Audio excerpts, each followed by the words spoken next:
السلام علیکم۔ ان الحمد للہ نحمده ونستعینه ونستغفره ونعوذ بالله من شرور انفسنا ومن سيئات اعمالنا من يهده الله فلا مضل له ومن يضلل فلا هادي له واشهد ان لا اله الا الله وحده لا شريك له وأشهد أن محمدا عبده ورسوله أما بعد فإن خير الحديث كتاب الله وخير الهدي هدي محمد صلى الله عليه وسلم وشر الأمور محدثاتها وكل محدثة بدعة وكل بدعة ضلالة وكل ضلالة في النار. أعوذ بالله من الشيطان الرجيم. يا أيها الناس اتقوا ربكم الذي خلقكم من نفس واحدة وخلق منها زوجها وبث منهما رجالا كثيرا ونساء واتقوا الله الذي تساءلون به والأرحام إن الله كان عليكم رقيبا. يا أيها الذين آمنوا اتقوا الله حق تقاته ولا تموتن إلا وأنتم مسلمون. يا أيها الذين آمنوا اتقوا الله وقولوا قولا سديدا يصلح لكم أعمالكم ويغفر لكم ذنوبكم ومن يطع الله ورسوله فقد فاز فوزا عظيما. قال الله تبارك وتعالى في القرآن الحكيم. أعوذ بالله من الشيطان الرجيم. بسم الله الرحمن الرحيم. الحمد لله الذي أنزل على عبده الكتاب ولم يجعل له عوجا قيما لينذر بأسا شديدا من لدنه ويبشر المؤمنين الذين يعملون الصالحات أن لهم أجرا حسنا ماكثين فيه أبدا وينذر الذين قالوا اتخذ الله ولدا ما لهم به من علم ولا لآبائهم كبرت كلمة تخرج من أفواههم إن يقولون إلا كذبا فلعلك باقع نفسك على آثارهم إن لم يؤمنوا بهذا الحديث أسفا إنا جعلنا ما على الأرض زينة لها لنبلوهم أيهم أحسن عملا وإنا لجاعلون ما عليها سعيدا جرزا أم حسبت أن أصحاب الكهف والرقيم كانوا من آياتنا عجبا إذ ذهب الفتية إلى الكهف فقالوا ربنا آتنا من لدنك رحمة وهيئ لنا من أمرنا رشدا فضربنا على آذانهم في الكهف سنين عددا ثم بعثناهم لنعلم أي الحزبين أحصى لما لبثوا أمدا. تمام تعریفیں اللہ تبارک و تعالیٰ کے لیے اور بے حد درود و سلام ہو آپ صلی اللہ علیہ وسلم پر کہ جن کی بدولت ہم تک جو ہے سچا دین پہنچا. آج میرا موضوع سورۃ الکہف ہے، اس کی فضیلت اور اس میں جو اللہ تعالیٰ کے احکامات ہیں ان کے متعلق جو ہے وہ آج میں بات کروں گا. اس سورت کی بات کرنے سے پہلے جو اس سورت کا میں شان نزول جو ہے نا وہ بتانا چاہتا ہوں. یہ سورت مکی سورت ہے، مکہ میں نازل ہوئی. مکہ میں مسلمانوں کے اوپر بے حد جو ہے نا وہ ظلم کیا گیا اور انہیں انتہائی جو ہے وہ تکلیف دی گئی. قریش کو جب جو وہ ظلم کر رہے تھے تو ان کے دل میں ایک خیال آیا کہ ہم جو ہے وہ اس دین کے بارے میں کم از کم کسی سے پوچھ لیں کہ یہ دین جو جس کے بارے میں محمد صلی اللہ علیہ وسلم ہمیں بتاتے ہیں کیا یہ دین سچا بھی ہے یا نہیں. تو قریش نے دو آدمیوں کو، نضر بن حارث اور عقبہ بن ابو معیط، ان دو آدمیوں کو مدینہ کے یہودیوں کے پاس بھیجا اور بھیجنے کا مقصد یہ تھا کہ یہودیوں سے پوچھ کر آؤ کہ یہ جو دین یہ محمد صلی اللہ علیہ وسلم لے کر آئے ہیں، کیا یہ دین سچا ہے یا جھوٹا ہے؟ تو یہ دونوں آدمی مدینہ کے یہودیوں کے پاس گئے اور ان سے پوچھا کہ ایک نبی ہمارے میں آیا ہے، ایک آدمی آیا، وہ یہ کہتا ہے کہ میں نیا دین لے کے آیا ہوں اور مجھے اللہ تبارک و تعالیٰ کی طرف سے وحی جو ہے مجھ پہ نازل ہوئی ہے، تو آپ یہ بتائیں کہ یہ دین جو ہے وہ سچا ہے یا جھوٹا ہے؟ تو یہودی علماء نے ان دونوں آدمیوں کو ایک بات سمجھائی، انہوں نے کہا کہ آپ اس آدمی سے جو بھی نبوت کا دعویٰ کرتا ہے اس سے 3 سوال پوچھنا، اگر وہ ان 3 سوالوں کا آپ کو جواب دے دے تو وہ سچا نبی ہے، اور اگر وہ ان 3 سوالوں کا جواب نہ دے سکے تو پھر وہ جو ہے نا ایسی باتیں بنا رہا ہے اور وہ جھوٹا انسان ہے۔ وہ 3 سوال کیا تھے؟ پہلا سوال ان میں سے یہ تھا کہ آپ نے جا کے اس آدمی سے یہ پوچھنا کہ پہلے زمانے میں جو نوجوان مفقود ہو گئے جن کا پتہ نہیں چلا وہ کون تھے۔ دوسرا سوال یہ پوچھنا ہے کہ وہ سیاح کون تھا جس نے مشرق سے لے کے مغرب تک سفر کیا دنیا کا۔ اور تیسرا سوال یہ پوچھنا ہے کہ روح کیا ہوتی ہے، اور ایک اور جگہ جو ہے نا وہ یہ بات آئی ہے کہ تیسرا سوال یہ پوچھنا ہے کہ جو خضر ہے، خضر کا قصہ کیا ہے، کہ خضر کون تھا۔ تو یہ دونوں آدمی نضر بن حارث اور عقبہ بن ابو معیط یہ واپس آئے مکہ، اور مکہ آنے کے بعد انہوں نے قریش سے یہ بات کی کہ ہم یہودی علماء کے پاس گئے تھے اور ان علماء نے ہمیں جو ہے وہ 3 سوال دے کے بھیجا ہے کہ اگر یہ نبی 3 سوالوں کا جواب دے دے تو وہ سچا نبی ہے، اور اگر وہ ان سوالوں کا جواب نہ دے سکے تو وہ جھوٹا انسان ہے۔ تو قریش جو ہے یہی 3 سوال لے کے آپ صلی اللہ علیہ وسلم کے پاس آئے اور ان تینوں سوالوں کا ان سے ذکر کیا۔ آپ صلی اللہ علیہ وسلم نے تینوں سوال سنے اور آپ نے فرمایا اخبرکم غدا بما سألتم عنہ، میں تمہیں اس کا جواب کل دوں گا جس کا تم مجھ سے سوال کرتے ہو، میں تمہیں کل اس کا جواب دوں گا۔ لیکن آپ انشاءاللہ تعالیٰ کہنا بھول گئے۔ آپ نے ان سے یہ بات کی کہ اخبرکم غدا بما سألتم عنہ، لیکن آپ انشاءاللہ تعالیٰ کہنا بھول گئے۔ اب 15 دن تک جو ہے وہ وحی نہیں آئی، اللہ تبارک و تعالیٰ کی طرف سے 15 دن تک وحی نہیں آئی، اور قریش جنہوں نے یہ آ کے سوال پوچھے تھے وہ آ کے آپ کا مذاق اڑاتے تھے اور آپ پہ ہنستے تھے، اور 15 دن تک یہ سلسلہ چلتا رہا اور وہ مسلسل آپ کا مذاق اڑاتے رہے، اور قریش کو یہ یقین ہو گیا کہ جو دین نازل ہوا ہے وہ دین جو ہے وہ جھوٹا ہے، اور وہ آ کے آپ کا مذاق اڑاتے اور کہتے کہ وہ جو شیطان تمہارے پاس نعوذ باللہ آتا تھا وہ آج کل نہیں آتا، وہ آج کل تمہیں آ کے نہیں کوئی بات بتاتا۔ آپ صلی اللہ علیہ وسلم پہ یہ وقت جو ہے وہ انتہائی مشکل وقت تھا، لیکن آپ صلی اللہ علیہ وسلم نے صبر کیا اس بات کے اوپر۔ پھر 15 دن کے بعد وحی نازل ہوئی، اور اس وحی میں اللہ تعالیٰ نے ان تینوں سوالوں کے جواب سورۃ الکہف میں جو ہے وہ ان تینوں سوالوں کے جواب بھی دیے، اور اپنے نبی کو تسلی بھی دی، اور اپنے نبی کی یہ تربیت بھی کی کہ جب آپ کسی کام کا ارادہ کریں تو آپ انشاءاللہ تعالیٰ کہہ دیا کریں۔ اب یہ جو انشاءاللہ تعالیٰ جو ہے کلمہ ہے، اس کی اہمیت جو ہے وہ ایک اور جگہ قرآن میں بالکل واضح ہے۔ سورۃ البقرہ کے اندر انشاءاللہ تعالیٰ کی اہمیت جو ہے وہ اللہ تعالیٰ نے واضح فرمائی ہے۔ سورۃ البقرہ، بقرہ گائے کو کہتے ہیں۔ سورۃ البقرہ میں ایک واقعہ آتا ہے گائے کا، جس میں جو ہے وہ ایک آدمی نے دوسرے آدمی کو قتل کر دیا یہودیوں میں سے، اور قاتل کا پتہ نہیں چل رہا تھا کہ قاتل ہے کون۔ تو حضرت موسیٰ علیہ السلام کو یہودیوں نے کہا کہ ہمیں قاتل کا نہیں پتہ چل رہا، آپ ہمیں قاتل کے بارے میں بتائیں۔ تو آپ حضرت موسیٰ علیہ السلام نے اللہ تعالیٰ سے درخواست کی کہ اللہ جو ہے اس قاتل کا پتہ چل جائے، اس سے جو ہے نا وہ جھگڑا پیدا ہونے کا خطرہ ہے۔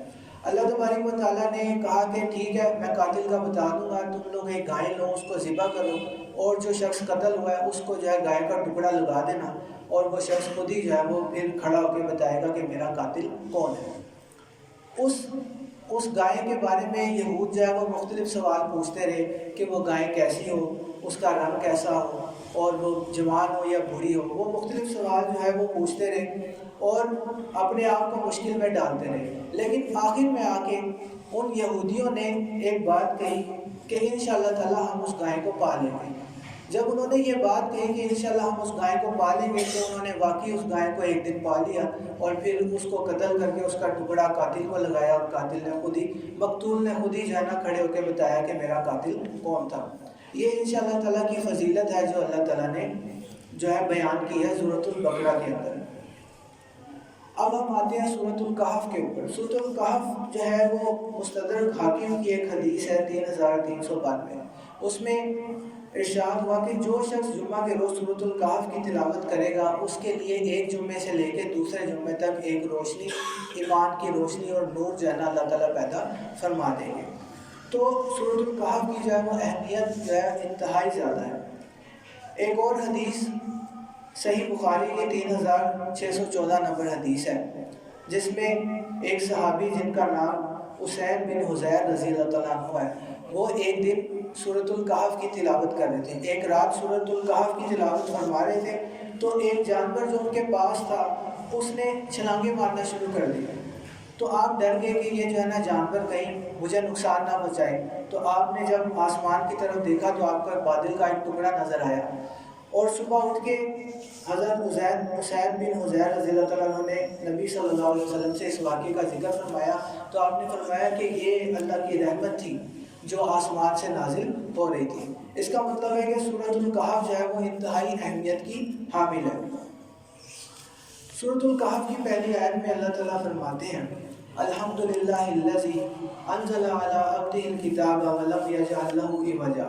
تمام تعریفیں اللہ کے لیے ہیں جس نے اپنے بندے پہ کتاب نازل کی اور اس میں کوئی کجی، کوئی ٹیڑھ پن اللہ تعالیٰ نے اس کتاب میں نہیں رکھا۔ اس کی دلیل اللہ تعالیٰ نے قرآن میں ایک اور جگہ ارشاد فرمائی،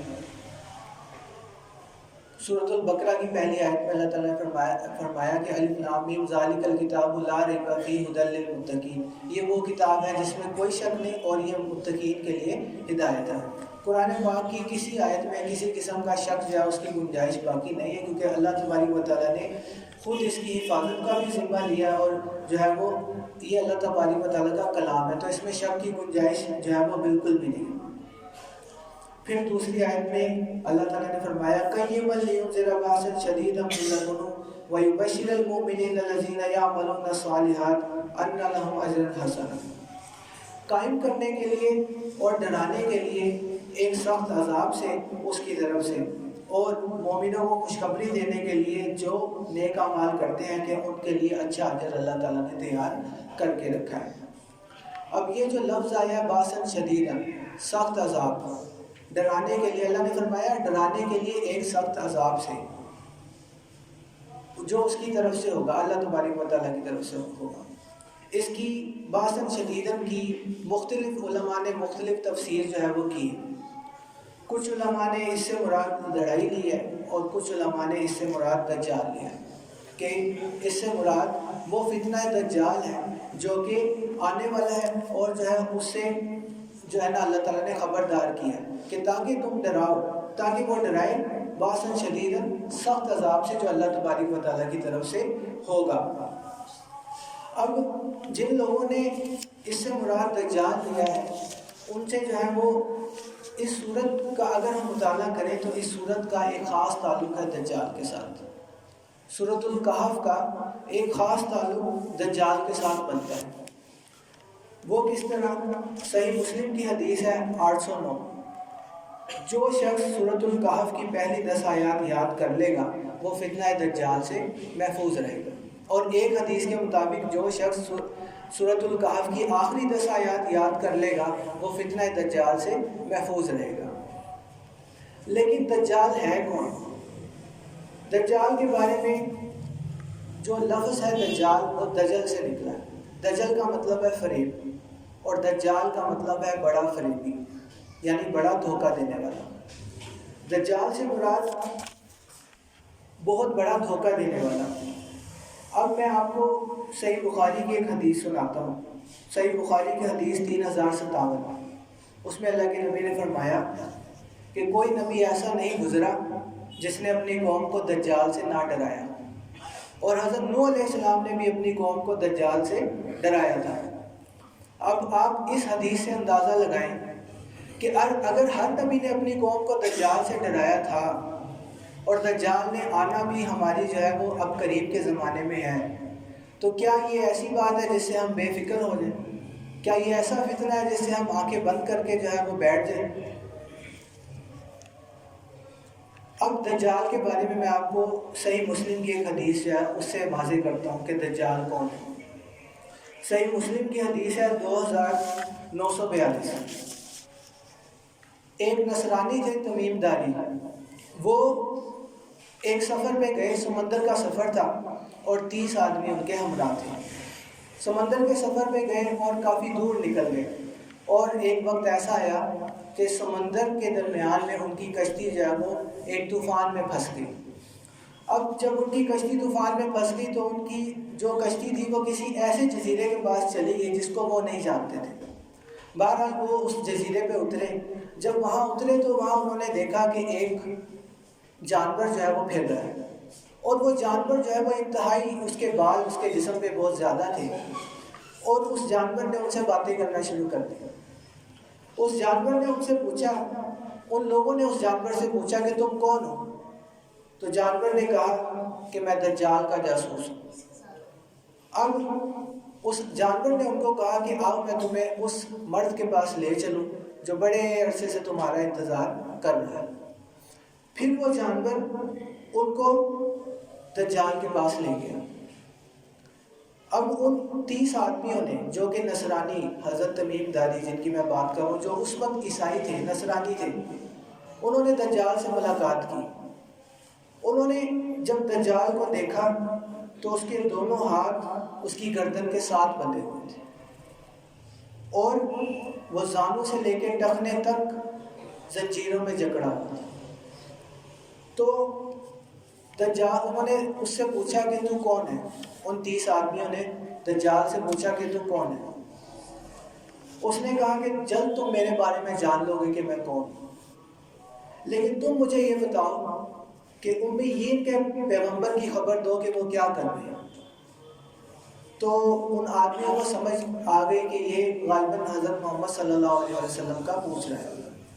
تو انہوں نے فرمایا کہ ان کے قریب کے لوگوں نے ان کی مخالفت کی تھی، لیکن اب وہ ہجرت کر کے مدینہ جا چکے ہیں، اور اپنے گرد و پیش کے جو عرب ہیں ان سے وہ لڑائی کر رہے ہیں۔ تو دجال نے کہا کہ ان عربوں کے لیے بہتر ہے کہ وہ اس نبی کی بات کو مان لیں، ان کے لیے اچھا ہوگا کہ وہ اس نبی کی بات کو مان لیں۔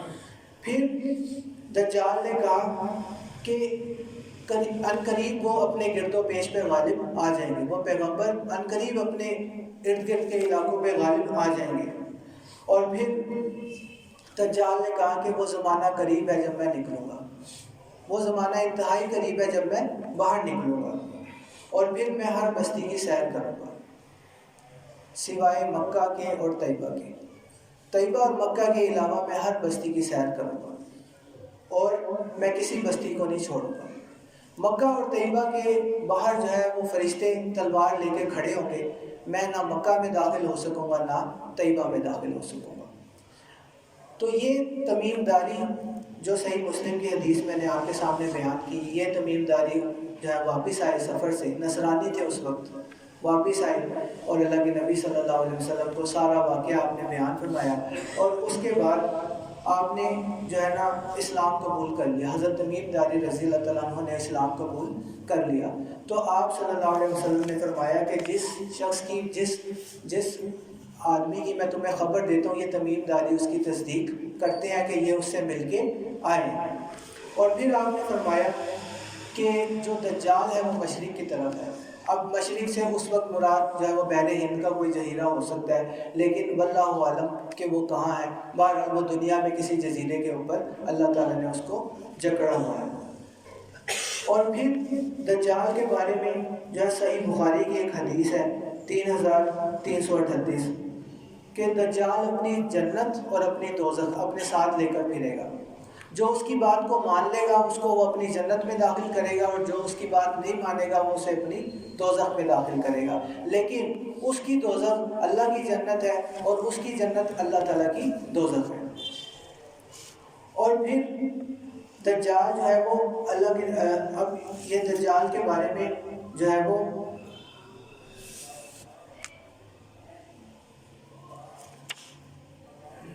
اور پھر جو ہے وہ ایک بات کہ اللہ کے نبی صلی اللہ علیہ وسلم ہر نماز میں دجال سے فتنے سے پناہ اللہ تبارک و تعالیٰ کی مانگتے تھے کہ اے اللہ مجھے دجال کے فتنے سے بچا لے۔ میں اور آپ بھی ہر نماز میں دجال سے پناہ مانگتے ہیں۔ اللہم انی اعوذ بک من عذاب القبر واعوذ بک من عذاب جہنم واعوذ بک من فتنۃ المسیح الدجال۔ ہم بھی ہر نماز میں دجال کے فتنے سے اللہ تبارک و تعالیٰ کی ہم پناہ مانگتے ہیں۔ تو آپ اس بات سے اندازہ لگا لیں کہ وہ فتنہ کتنا بڑا ہے اور ہمیں اس کے لیے جو ہے وہ کس قدر جو ہے وہ ہوشیار ہونے کی ضرورت ہے۔ اب چونکہ ہم جو ہے وہ اس وقت میں موجود ہیں کہ دجال کے جو ہے نکلنے کا وقت جو ہے وہ قریب ہو سکتا ہے، لیکن اس کے وقت نکلنے کا وقت ہے کیا وہ اللہ تبارک و تعالیٰ کے علم میں ہے۔ ہمیں جو ہے وہ اس کے بارے میں زیادہ علم نہیں ہے، جتنا احادیث میں ہمیں جو ہے نا وہ بتایا گیا ہمیں صرف اتنا ہی علم ہے کہ ہم اس سے زیادہ جو ہے وہ نہیں جانتے کہ دجال جو ہے وہ کب باہر نکلے گا۔ بہرحال ہمیں جو ہے قرآن و حدیث کے اندر اس کے بچاؤ کا طریقہ اللہ کے نبی بتا کے گئے۔ اسلام جو ہے مکمل دین ہے۔ جب ایک فتنہ جو ہے وہ اتنا بڑا فتنہ ہے کہ ہر نبی نے ڈرایا اس فتنے کے بارے میں، تو پھر اس کا علاج بھی جو ہے وہ ہمیں قرآن و حدیث سے ملتا ہے۔ اور وہی حدیث صحیح مسلم کی 809 نمبر حدیث کہ جو شخص سورۃ الکہف کی پہلی 10 آیات کو زبانی یاد کر لے گا اور ایک حدیث کے مطابق آخری 10 آیات کو زبانی یاد کر لے گا، وہ فتنہ دجال سے محفوظ رہے گا۔ تو یہ بات اس چیز کو ظاہر کرتی ہے کہ ہمیں جو ہے وہ کتنی ضرورت ہے کہ ہم سورۃ الکہف کی پہلی 10 آیات کو یاد کریں اور اس کی آخری 10 آیات کو یاد کریں۔ تو آخر میں جو ہے نا میں ایک جائزہ جو ہے وہ پیش کرنا چاہتا ہوں، یا ایک سوال ہے جو کہ ہمیں اپنے آپ سے کرنا چاہیے، اور وہ سوال ہے کیا؟ وہ سوال ایک چھوٹا سا سوال ہے کہ کیا میرا ایمان اتنا مضبوط ہے کہ میں دجال سے مقابلہ کر سکتا ہوں؟ یہ ہر کوئی اپنے سے سوال پوچھے، کسی کو کسی اور سے پوچھنے کی ضرورت نہیں ہے۔ ہر کوئی اپنے اندر جھانک کے یہ سوال پوچھے کہ کیا میرا ایمان اتنا مضبوط ہے کہ میں دجال سے مقابلہ، اگر وہ آج کے دور میں نکل آیا، اگر وہ ہماری زندگیوں میں نکل آیا، تو کیا ہمارا ایمان اس قابل ہے کہ ہم دجال کا مقابلہ کر سکیں یا اس کے کسی سوال کا جواب دے سکیں؟ وہ اتنا بڑا فتنہ ہوگا کہ ایک بڑے پکی ایمان والا مسلمان اس کے سامنے آئے گا اور کہے گا میں تجھے رب نہیں مانتا، تو وہ کہے گا اچھا تو مجھے رب نہیں مانتا، اگر تیرے ماں باپ اس بات کی گواہی دے دیں کہ میں ہی تیرا رب ہوں تو کیا تو مان لے گا؟ تو کہے گا ہاں میں مان لوں گا۔